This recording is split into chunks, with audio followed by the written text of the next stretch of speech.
Hallo und herzlich willkommen zu einem neuen Video hier auf meinem Kanal, hier bei Combike. Den Rasenmäherroboter, den ihr hinter mir seht, der sticht auf jeden Fall ins Auge. Denn er hat einen Fangkorb. Richtig gesehen, richtig gehört, dieser Mähroboter mulcht nicht nur den Rasen, indem er das Gras schneidet und alles liegen lässt. Nein, dieser Mähroboter kann zusätzlich die Maat auffangen. Er kann euch im Herbst die Blätter einsammeln. Er kann unerwünschte Grasrester, die ganzen Samen einsammeln und somit euren Rasen weiter unterstützen. Ob dieses Gerät als Ergänzung zum klassischen Mulchmäher sein Geld wert ist, dem werde ich in diesem Video nachgehen. Seid gespannt, gleich geht's los. Der N-Bot N8 ist ein Mähroboter, der sowohl mit RTK-Funktion als auch LiDAR verfügbar ist. Die Variante, die ich hier teste, funktioniert mit RTK. Ich habe ganz hinten im Garten meine Antenne stehen, die die Satellitensignale an den Roboter weitergibt. Aktuell hat er keine Sichtverbindung, er navigiert nämlich über seine Kameras, denn das Gerät hat auch KI-Kameras, sprich er visualisiert seine Umgebung, erkennt Hindernisse und fährt auch in den Bereich, wo er eben kein RTK-Signal hat. Und was auf jeden Fall auffällt, das Ding ist richtig laut, denn ich habe die Auffangmesser drin. Dieser Mähroboter hat keine normalen Klingenmesser, nein, er hat spezielle Messer, um einen Sog zu erzeugen und das Schnittgut, das sich ergibt, hinten in diesem Behälter aufzusammeln. Doch wofür braucht man sowas? Denn normalerweise soll der Roboter doch mulchen, um das Schnittgut auf dem Rasen liegen zu lassen, damit der Rasen sich selber düngt. Es gibt aber auch Situationen, wo es durchaus Sinn macht, den Rasenschnitt aufzufangen, einzusammeln und gesondert zu entsorgen. Punkt Nummer 1 ist zum Beispiel dieser Bereich hier. Es hat jetzt tagelang geregnet und meine anderen Mähroboter konnten einfach nicht rausfahren, um das Gras zu mähen. Und nun ist das Gras gewachsen wie verrückt und als der Roboter das erste Mal drüber gefahren ist, habe ich entsprechend wahnsinnig viel von diesem Schnittgut auf dem ganzen Rasen liegen. Und ihr seht, der Bereich, den der N8 hier bereits gemäht hat, er sammelt zuverlässig dieses ganze dieses ganze Graszeug auf, denn diese Grasstücke sind relativ groß, die würden nicht mehr von alleine zerfallen und als Dünger für den Rasen dienen können. Ein zweiter Punkt, der mir da einfällt, sind unerwünschte Gräser, unerwünschte Rasensorten, einjähriges Rispengras, Löwenzahn, was auch immer. Jeder andere Mähroboter macht das Zeug platt, die Samen bleiben im Boden und das Zeug vermehrt sich weiter und kommt immer wieder durch. Dieser Mähroboter sammelt ja alles ein, es landet im Auffangbehälter und somit ist die Gefahr, dass sich Unkraut weiter verbreitet oder eben unerwünschte Grassorten deutlich geringer. Ganz ausmerzen wird das nicht können, aber er wird die Situation auf jeden Fall verbessern können. Und was ich richtig spannend finde, ist der Einsatz im Herbst. Ich habe hier wahnsinnig viele Bäume und ihr könnt euch vorstellen, im Herbst liegt hier unendlich viel Laub. Jedes Wochenende bin ich hier draußen und sammle das ganze Laub ein. Mit dem großen Benzinrasenmäher wird das eingesaugt. Wenn ich diesen Roboter aber tagtäglich fahren lasse und er mir jedes Mal das Laub, das rumliegt, einsammelt, dann habe ich gar keine Arbeit mehr, denn das macht dieses Gerät. Und das Schöne ist, wenn der Fangbehälter voll ist, dann muss ich den auch nicht von Hand leeren, denn ich habe ihm einen Abladeort zugewiesen. Dort kann er hinfahren, entsprechend sein Maat, das was er eingesammelt hat, einfach ausladen und er macht dann hier weiter, wo er ist. Tja.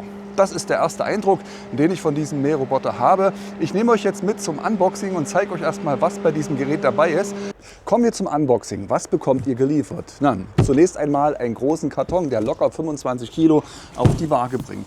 Im Karton habt ihr direkt oben drauf eine Schnellstartanleitung in Deutsch und Englisch verfügbar. Alles auf einen Blick. Damit gelingt die Einrichtung und der Start mit dem N8 Mähroboter innerhalb von einer Viertelstunde. Natürlich gibt es dazu die Ladestation, die ihr auf eurem Rasen oder etwas abseits positionieren könnt. Ihr habt ein Ladekabel mit dazu, den Netzstecker, ihr habt ein Verlängerungskabel für den Strom und ein kurzes als auch ein langes Kabel für die RTK-Antenne. Die Kabel kann man übrigens sogar miteinander verbinden und noch mal ein paar Meter extra rausholen. Die RTK-Antenne ist natürlich auch im Paket enthalten mit diesem Stab. Und der Spieß, um den Stab im Boden festzumachen, ist natürlich auch mit dabei. Tja, und dann haben wir hier den Roboter. Und ich muss sagen, der fällt wirklich aus der Reihe. Allein das Design, die Optik, ihr seht es hier, das ist mal was ganz Neues. Das habe ich bisher noch nicht gesehen. Ein Mähroboter mit einem integrierten Fangsack in diesem Fall. Und beginnen wir einfach mal auf der Rückseite. Der Fangsack kann herausgenommen werden. Der wird einfach nur eingehangen und zwar hier hinten an der Öffnung. Die Öffnung ist fix offen, also die könnt ihr auch nicht verschließen. Der Hintern sieht praktisch immer so geöffnet aus. Ihr habt aber die Möglichkeit, entweder diesen 23 Liter Fangsack einzuhängen und euren Rasen wirklich zu mähen und das Schnittgut aufzusammeln. Also das bleibt dann in diesem Fangsack drin und wenn der Fangsack voll ist, fährt euch der Roboter das dorthin, wo er es haben möchtet, leert es aus und macht seine Arbeit weiter. Besonders im Herbst beim Laubsammeln ist das eine ganz tolle Sache. Wenn ihr aber sagt, aufsammeln ist nicht so das Wahre, ich möchte gern mulchen, ich möchte, dass der Grasschnitt auf dem Rasen liegen bleibt, dass er klein gemacht wird, dass er wieder als Nährstoff und Dünger greift, dann packt euch Endbot in dieses Paket noch einen Mulchsack mit rein. Ganz richtig, dieses Teil wird ebenfalls hier hinten angehangen. Fährt hinten dran genauso mit. Der Unterschied gegenüber dem Fangsack ist einfach der, dass die Unterseite hier offen ist. Das heißt, der Schnitt, das Mähgut wird herausgeblasen, landet hier auf dieser glatten Unterfläche und wird dann auf dem Rasen verteilt und ihr habt die Mulchfunktion. Mähen und Mulchen in einer Funktion. Damit der Auswurf problemlos funktioniert, hat sich das Design der Klingen, also der Unterseite am Roboter, grundlegend geändert. Und ich denke, man sieht es hier schon auf den ersten Blick. Die Drehscheibe, die gibt es immer noch. Die Klingen, die findet ihr nicht mehr. Das, was ihr findet, sind spezielle Rotationsklingen, die das Gras nicht nur schneiden, sondern gleichzeitig auch diesen Sog erstellen durch die Drehbewegung, durch diese Form dieser Klingen, damit das Schnittgut nach hier hinten hin ausgeworfen wird. Die Ladestation des Endbot N8 habe ich hier auf meinem Gehweg platziert, direkt neben den beiden anderen Mährobotern, die ja hier schon getestet werden. Ich habe ihn so weit wie möglich nach hinten hier auf dem Gehweg geschoben, damit sein Popo, der Fangsack, nicht auf den Rasen ragt und die anderen Roboter beim Mähen beeinträchtigen könnte.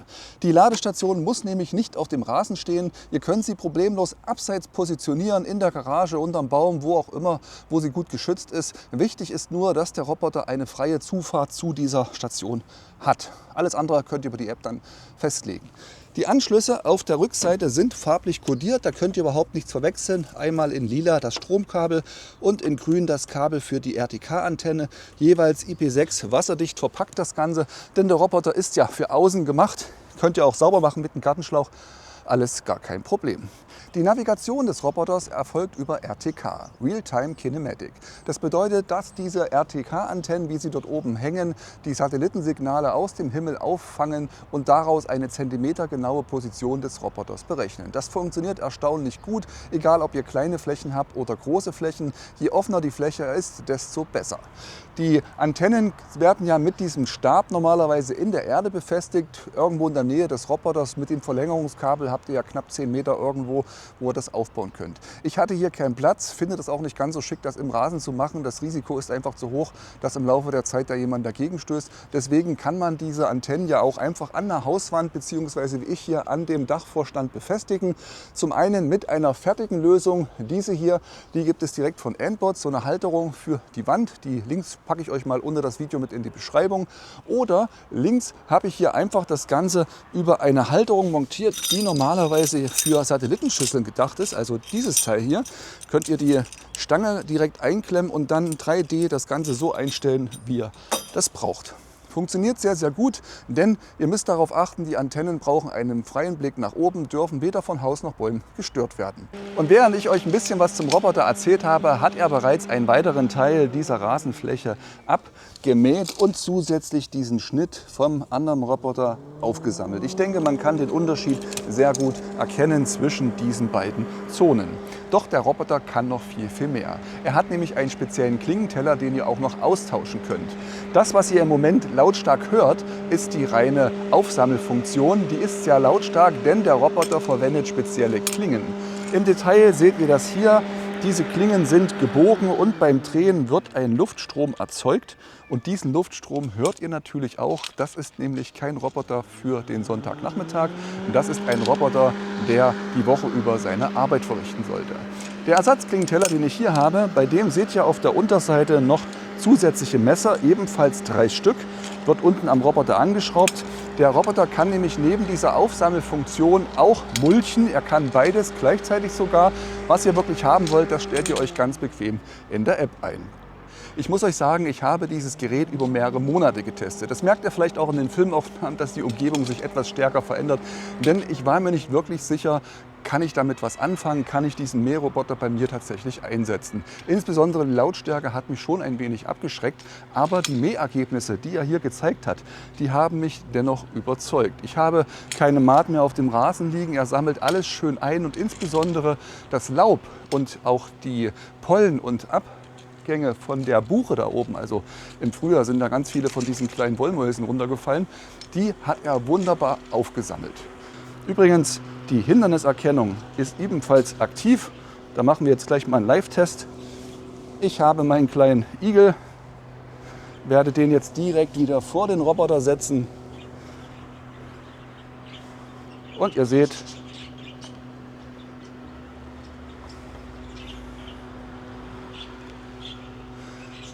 die Mähroboter sind mittlerweile alle so weit heutzutage, dass sie diese Hindernisse erkennen. Und das Igelschreddern gehört meiner Meinung nach tatsächlich der Vergangenheit an. Sobald der Fangbehälter so weit gefüllt ist, dass er kein weiteres Laub, kein weitere Maat aufnehmen kann, fährt der Roboter eigenständig zu seiner Entladestelle. Bei der Anlage müsst ihr ein bisschen erfinderisch sein, die sollte nämlich außerhalb der Mähzone liegen und gleichzeitig mindestens 1,50 Meter mal 1,50 Meter Platz bieten. Anschließend fährt der Mähroboter auf diese Zone, ich habe sie mal gesondert markiert mit dieser weißen Unterlage, damit man das besser erkennen kann, fährt rückwärts ran, hebt seinen Popo hoch, schmeißt das ganze Zeug, was er aufgesammelt hat, raus. Und ich muss sagen, das, was da drin steckt, ist doch eine ganze Menge. Das hätte ich jetzt gar nicht gedacht, dass es so viel ist.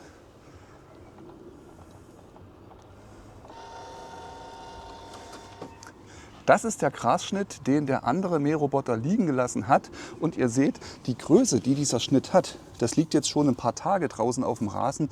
Das ist nicht verrottet, das ist nicht zu Dünger geworden, das ist nicht von den Tieren im Rasen aufgenommen worden, sondern das hat den Rasen oben belegt. Das würde zu Filz werden, den Rasen irgendwo ersticken. Also es macht durchaus Sinn, diese Maat ab und zu mal abzutragen und dann lieber den Rasen zusätzlich mit echtem Dünger zu versorgen. Und genauso wie seine Brüder, der M9 oder der M5 oder die Genie-Roboter, hat der N8 natürlich auch eine Kantenschnittfunktion. Das bedeutet, ihr könnt in der App separat einstellen, dass nur die Kante gemäht werden soll. Und in den Funktionen könnt ihr natürlich zusätzlich auch einstellen, wie genau die Kante gemäht werden soll. Wie viel Überlappung soll der Roboter hergeben. Und wenn ihr Bereiche habt, die überfahrbar sind, seht ihr hier sehr, sehr schön, der Roboter fährt mittig über die Kante und somit bleibt da am Ende auch nichts stehen. Wirklich spannend wird dann der Innenbereich der Ecken. Die meisten Mähroboter fahren die Ecken nicht komplett aus, sondern machen einen Halbkreis. Das seht ihr jetzt hier. Am Ende bleibt dann immer so ein Stückchen hier stehen vom Rasen. Da müsst ihr entweder mit einem Trimmer rangehen oder ihr habt die Rasenfläche so aufgebaut wie ich, dass der Roboter das Ganze ja großflächig umfahren kann oder überfahren kann. In dem Fall könnt ihr bei der Kartierung den Roboter einfach mal ein Stückchen weiter hinausfahren lassen, dass er das einfach zur Rasenfläche mit dazu zählt und dann wird er euch auch die Kanten mitschneiden. Ich bin ja der festen Überzeugung, dass unter der Haube des N8 ein Mähroboter von N-Bot steckt und dass man lediglich die Fangkorb-Geschichte hinten angebaut hat und auch das Design des Unterbodens mit diesem Zyklon-Effekt entsprechend angepasst hat. Wenn ihr für euch selber sagt, ich möchte im Herbst tatsächlich gern das Laub aufsaugen, das gefällt mir absolut, aber im Sommer möchte ich weiterhin mulchen, dann könnt ihr diesen zusätzlichen Auswurf des Roboters verwenden, denn ein Korb muss auf jeden Fall angebracht werden und mit diesem baut ihr den Roboter zum echten Mulcher um. Hierzu müsst ihr lediglich den alten Korb abbauen und den neuen Korb einbauen. Anschließend erkennt die App automatisch, dass der Mulcher eingebaut worden ist und ihr klickt nur noch auf Start.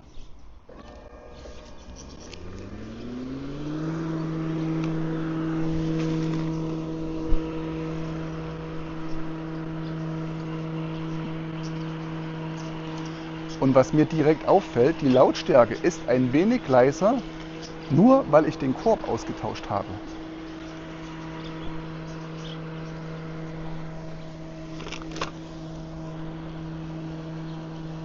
Ich habe den Enbot N8 nun einige Monate getestet.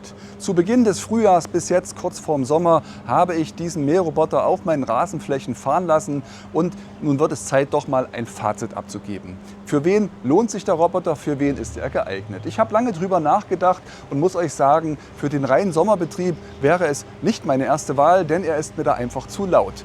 Wenn ich den Klingenteller wechsle, die reine Mulchfunktion nutze, habe ich einen M9 Mähroboter und muss sagen, dann wird das Ganze wieder für mich perfekt passen. Im Herbst ist das etwas anderes. Im Herbst spielt er wirklich seine Stärken aus, da saugt er mir das Laub auf oder im Frühjahr, wenn dann diese Pollen bzw. diese Wollmäuse von der Buche überall auf meinem Rasen lagen, ist er täglich gefahren und hat das einfach alles aufgesaugt. Das hat mich auf jeden Fall überzeugt, denn es hat mir jede Menge Arbeit gespart. Ansonsten, das ist kein Mähroboter wie jeder andere. Das ist ein ganz spezieller Roboter, den man nirgendwo richtig einordnen, einsortieren kann.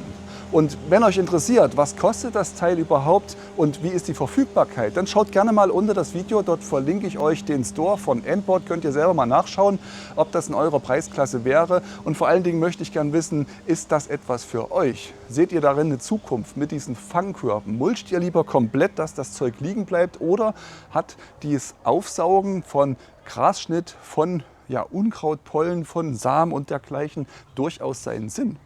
Schreibt mir gerne mal einen Kommentar unter das Video, reagiert auf mein Quiz, was ich euch dort gestellt habe. Ich bin echt gespannt, wie eure Meinung zu diesem Roboter ist.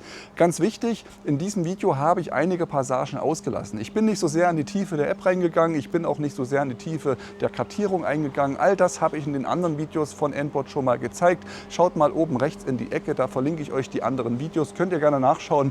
Und wenn ihr Fragen habt zum Roboter oder Hinweise für mich, schreibt mir einen Kommentar unter das Video, gebt mir gerne Feedback zu meinem Video. Vergesst nicht das Like, wenn euch mein Video geholfen hat. Ich bedanke mich bei euch fürs Zuschauen und freue mich schon auf das nächste Video. Macht's gut. Ciao.